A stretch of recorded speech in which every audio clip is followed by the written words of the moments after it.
Wise, the channel for true story lover. یہ کہانی face بک پہ جنات کی دنیا سے لی گئی، اس کا لنک ڈسکرپشن میں موجود ہے۔ خونی تعویذ، قسط نمبر 4۔ دکھ بھری مسکراہٹ کے ساتھ میں نے کھڑکی کا پردہ واپس سرکا دیا اور واپس اپنے پلنگ کی جانب پلٹ آیا۔ ایک دکھ بھری آہ لی، یہ عشق کہہ کر، اور مسکرا دیا۔ میں سمجھ چکا تھا، آدھی رات، سخت سردی، خوبصورت نوجوان دوشیزہ، اوپر سے تن و تنہا، کالے جادو کا سامان لیے، گھبرائی سہمی، انتہائی جلدی میں۔ یہ محبت اور عشق کا معاملہ نہیں تو اور کیا ہو سکتا ہے؟ خیر، پلنگ پر دوبارہ لیٹتے ہوئے میں نے مطالعہ کے لیے دوبارہ کتاب کھول لی، لیکن نہیں، اب پڑھنا بے سود جا رہا تھا۔ دماغ کے تمام زاویے اب اس لڑکی کی جانب کھل چکے تھے۔ نہ چاہ کر بھی سوچ میں پڑ گیا، اور پھر خود پر ہی ملامت شروع کر دی کہ اس لڑکی کو یہ غلط کام سے میں نے روکا کیوں نہیں، لیکن کس حیثیت اور حق سے؟ اگر وہ میرے ساتھ بحث میں الجھ پڑتی، شور شرابہ ہو جاتا، کوئی سن لیتا، جاگ جاتا، تو بدنامی اسی لڑکی کی ہوتی۔ خود سے سر جھٹک کر خود کلامی میں بڑبڑایا کہ بھلا میں کیا کر سکتا تھا، لیکن پھر بھی دل میں ایک کسک اور بے چینی سی تھی جو مجھے ٹک کر بیٹھنے نہیں دے رہی تھی۔ اندر سے آواز آ رہی تھی کہ جو بھی ہو، مجھے اسے روکنا چاہیے، یہ گناہ کبیرہ ہے، اور دوسرا یہ کہ اگر علم کی کاٹ کسی غلطی سے اس پر واپس پلٹ آئی تو وہ انتہائی بھیانک انجام سے دوچار ہوگی۔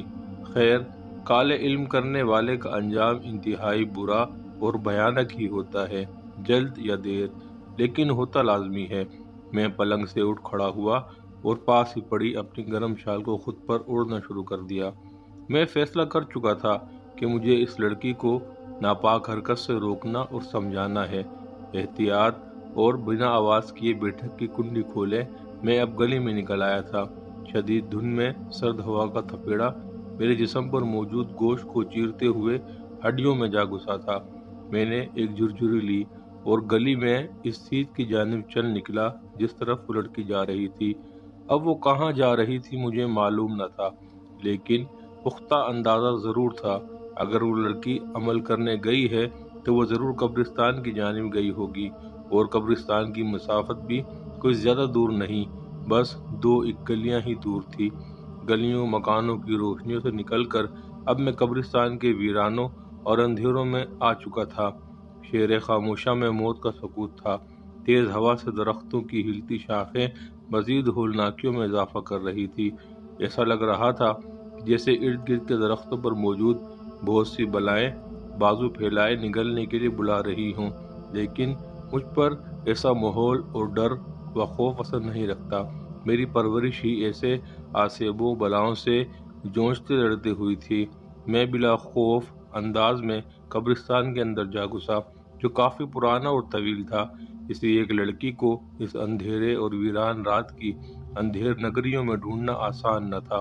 خیر، میں نے پھر بھی تعاقب جاری رکھا اور ارد گرد چاروں جانب نظریں دوڑائی۔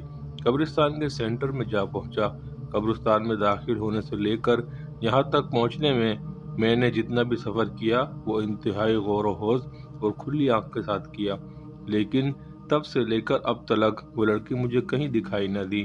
مزید آگے بڑھنے سے پہلے میں نے ایک خاص فیصلہ کیا اور کوئی بہتر اور تھوڑا اونچا درخت ڈھونڈنے میں جت گیا تاکہ اس پر چڑھ کر قبرستان کے اندھیروں میں جہاں تک میری نظر سفر کر سکتی ہے وہاں تک دیکھ پرکھ سکوں۔ حالانکہ بڑے سیانے بزرگ کہتے ہیں کہ رات کی تاریکیوں میں درختوں سے دوری اختیار کرنی چاہیے۔ میں دوری تو دور ایک قدیم قبرستان کے درخت پر چڑھنے کا سوچ رہا تھا، جو دراصل ایک خطرناک اقدام تھا۔ ہمارے سیانے بزرگوں کے جو تجربے اور مشاہدے ہوتے ہیں نا، ان کے پیچھے صدیوں دہائیوں کے مشاہدے ہوتے ہیں۔ اللہ الحق کا نعرہ لگاتے، آیات کا ورد کرتے، خود پر پھونک مارتے میں درخت پر چڑھنے لگا۔ کچھ دیر کی جدوجہد کے بعد میں بلندی پر ایک مناسب شاخ پر جا کھڑا ہوا اور آنکھیں پھیلائے انتہائی تیز نظر رکھے آس پاس کے ماحول کو کھنگالنے اور دیکھنے لگا۔ ہر جانب سوائے سناٹے اور خاموشی کے کچھ نہ تھا، لیکن کچھ تو تھا جس نے مجھے ایک جانب نظریں جمائے رکھنے پر مجبور کر دیا۔ کوئی 1 منٹ کے مشاہدے کے بعد میں جلد بازی میں درخت سے اترا اور تیز رفتاری کے ساتھ قبروں کے بیچ میں سے ہوتا ہوا ایک جانب چل نکلا۔ جیسے آگے بڑھتا جا رہا تھا، ہلکی آواز سے سسکیوں کا سفر محسوس ہوا، مطلب کہ کوئی رو رہا تھا سسکیاں بھر کر۔ اس لیے میں نے ایک دم پاس جانے سے احتراز برتا اور دھیمے قدموں کے ساتھ انتہائی خاموشی اور احتیاط اپنائے اور قریب تر ہوتا چلا گیا۔ جب دیکھا تو ایک عجیب منظر پایا۔ وہ کوئی مرد تھا جو رات کے اندھیرے میں کسی اپنے پیارے یا پرائے کی قبر پر آ موجود ہوا اور بلک بلک کر روتے ہوئے گڑ گڑا کر معافیاں طلب کر رہا تھا۔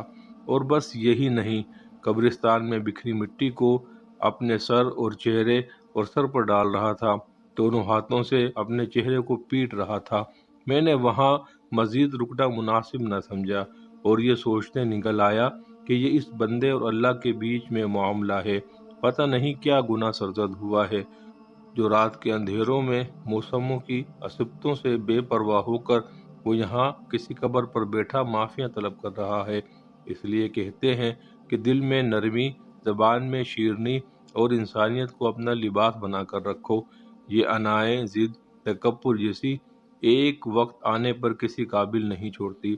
میں تقریباً کوئی 30 منٹ مزید پورے قبرستان میں گھومتا ڈھونڈتا پھرتا رہا، لیکن کچھ حاصل نہ ہوا۔ اس لڑکی کا کوئی نام و نشان نہ ملا اور آخرکار تھک ہار کر واپسی گھر کی جانب جا پلٹا۔ میں اندر سے انتہائی افسردہ ہو چکا تھا اور خود پر لعن طعن کر رہا تھا کہ مجھے اسے روکنا، پوچھنا اور بعد میں سمجھانا چاہیے تھا، پر اچانک سے آدھے راستے پہنچ کر دماغ میں کچھ آیا اور میں نے تیز دوڑ کے ساتھ واپس قبرستان کی طرف پلٹ آیا۔ اس دہشتناک اور خوف میں ڈوبی کہانی سے جڑے رہنے کے لیے اگلی قسط